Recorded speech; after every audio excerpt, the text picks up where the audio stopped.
Una partita ancora tutta da giocare e soprattutto da vincere, quella che stanno affrontando malati e associazioni di familiari, perché Translarna, il farmaco che rallenta il progredire della distrofia muscolare di Duchenne, non venga tolto dal mercato dopo il parere negativo dell'Agenzia Europea del Farmaco. Ora la palla è in mano alla politica e alla Commissione Europea, che ha la facoltà di sospendere la decisione di EMA. Quello che abbiamo un po' raccolto come informazioni, come famiglie, è che sembrerebbe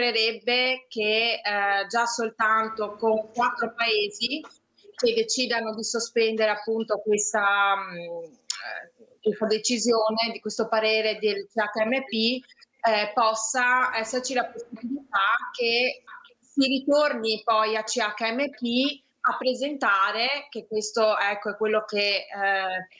possiamo dire, a presentare un nuovo dossier. Dunque, se questo succedesse, si aprirebbe una nuova strada, la possibilità di presentare a EMA un dossier che parla italiano e veneto e che mette nero su bianco gli effetti positivi che Translarna ha sui pazienti che lo stanno assumendo da anni. Noi abbiamo dei dati italiani che dicono appunto che la deambulazione per i bambini che stanno utilizzando Translarna si perde 3 anni e mezzo più avanti, che vuol dire avere 3 anni di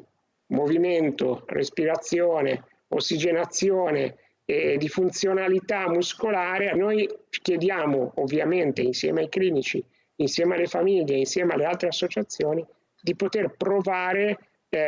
a studiare, approfondire quello che è il tema.